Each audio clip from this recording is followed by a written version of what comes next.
Hey guys, this is the last dynasty, and this is our heroic Fel Reaver kill. This is Ronoth. And this is Cyrilla. For this fight, we took 2 tanks, 3 healers, and 7 DPS. For our tanks, they're going to be Gulo on a Druid, Kodip on a Paladin, Next to our healers, we're going to have On Game on a Shaman. Triage on a Priest, and Quakers on a Shaman. And finally, our DPS, we have Trinity on a Mage, And Ronoth on a Death Knight, and Cyrilla on a Hunter. Razor on a Death Knight, and Lahira on a Hunter. Kaldvire on a Monk, and 7 Snipes on a Hunter.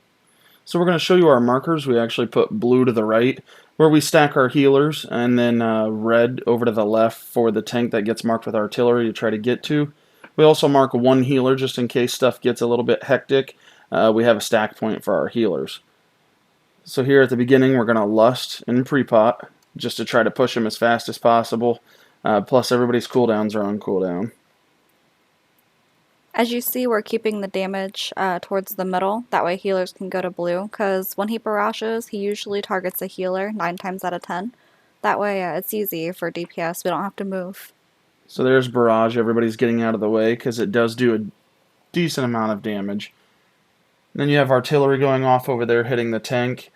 For tanks, artillery is a lot faster on heroic. You got to be really quick on your taunts and use speed buffs as much as possible. So we have pounding here. You want to stay about 8 yards apart because it will do a lot of damage, as well as you can see the fire is spreading. So we have barrage again. One trick we use is we actually look at his toes.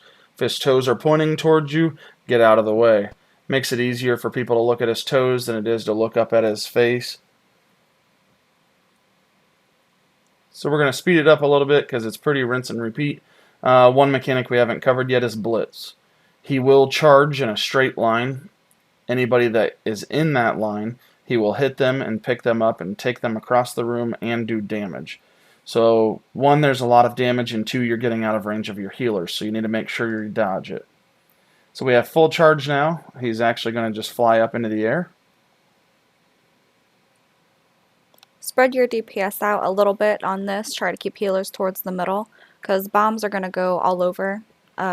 You don't want your DPS running through fire to get other bombs. So it's just easier to have 2 groups, 1 on each side, and have your healers be in the middle so they can reach everyone. So during this phase, there's actually going to be random people getting targeted by artillery. We usually take them to one of the 2 gates so that the healers know where they're going so they can heal, position accordingly. But during this phase, you want to just dodge this fire coming down, as well as nuking down the bombs. The bombs will explode after so long, and they do an enormous amount of damage, so they need to be AoE'd down as fast as possible. Next we have Falling Slam. You see the circle on the ground. The boss will literally just slam the ground and kill anybody in that circle. We're going to reposition him as soon as he comes down.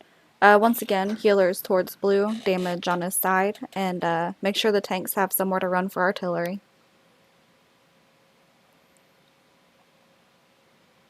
There's another barrage. You see the circle on the left flashing? That's just pointing to her where the artillery is at, so she can reposition if need be. It's a very basic fight. There's just a lot of fire to dodge. It's a very good fight for raid awareness. If you're wanting to see how good a person is with raid awareness, bring them in here because there's a lot of stuff to dodge. Make sure on that pounding, if you feel like you're away from a healer, use a cooldown, AMS for DKs or deterrence for a hunter. Help your healers, they'll love it. So that's the end of the fight. Pretty easy. Look out for our next video. It's going to be Heroic Cormorant. Thanks, guys.